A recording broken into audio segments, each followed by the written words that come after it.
kind of go off and do whatever you want. And so there's a little car rolling by. There's a karaoke bar, of course, in the future. Why not?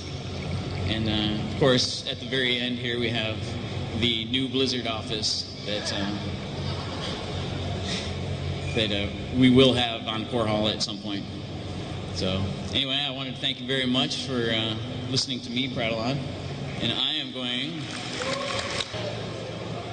So here is the Roach unit from the Zerg, and you can see nice jibbing everywhere and blood and guts. And for every unit, we pretty much have 4 or 5 different animations of them blowing up in different ways, dying, sometimes just exploding with blood, sometimes with the animation, like, you know, spinning around. Nice. And our video's not working? Of course not. Alan, what did you do? Click it again. So basically, we try and do is every unit has a couple different deaths on it just to make it more interesting in the battlefield. Now, here's an example of some fire deaths that Jay Hathaway, one of our animators, made. And we have kind of specific weapon type deaths for some things. Here, if the Hellion or the Colossus hits these guys, they just burn up in the crispy critters, which is awesome. So again, it's more variety, more fun in the battlefield, more dynamic stuff to look at. And they turn into ash and float away. Here's the popular Marine taking it. So if you're a Zerg fan, you love seeing this sight. Again, you notice the team color is actually off on these guys. We want to make sure it's very easy for people to understand what unit is alive and dead. So as soon as they die, they might be animated around and flip-flopping around, but we actually turn them into a black team color so you can't tell that they're actually alive anymore, which is good. And here, my favorite race, the Protoss, is the Immortal unit, dying. And you'll notice the pieces flying off them are actually Havoc physics pieces. So they'll actually bounce around the world and bounce off things, go down cliffs and all that, and they're random. So again, you get a lot more variety in the game, and it's just, we have a lot of fun making these things. So every unit's got a bunch of these. Here is the popular Carrier. And you notice when the Interceptors die that they actually have physics on them as well. So when they land, they'll actually fall down in the cracks, they'll bounce off things. And again, it's one more cool, fun way to kill things, which is always good.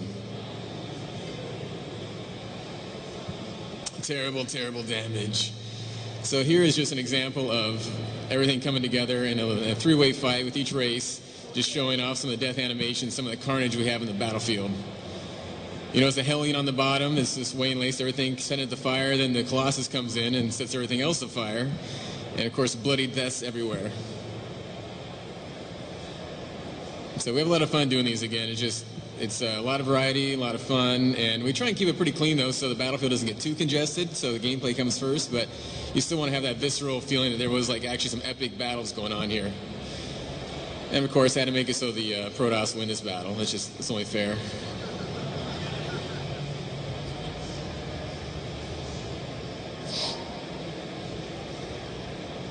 And we actually have the same philosophy with the buildings. So here you see the gateway and the warp gate getting taken down by a bunch of Marines. And you'll see the Havoc physics pieces on those as well. And basically, again, we give each building 2 or 3 different death types. So when you go into town, it really feels like you're, you know, doing some van damage and killing everything. Here's some really good Zerg death animations by our own Steve Provost. And with Zerg, we can get a little more crazy, a little more fun and bloody with them. So these are a lot of cool animations to do.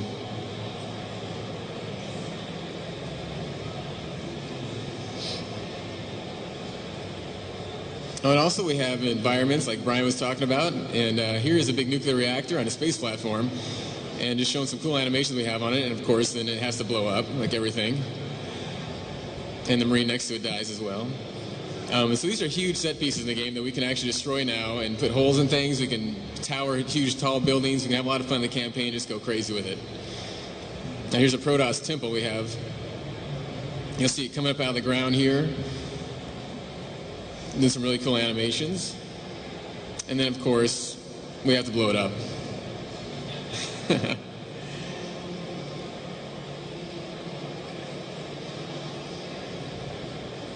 Terratron. I don't know if you guys remember the April Fool's joke we had. We're actually trying to get in the game, so write your local designer today and tell them you demand Terratron in the game. It's actually a giant robot constructed out of Terran buildings, and we have a little example of it here thrashing a Zerg town.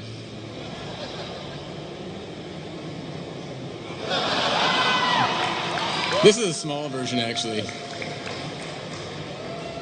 Some Reapers come out, start wrecking havoc. Maybe some sound effects. Laser saw, the ultimate weapon in the universe.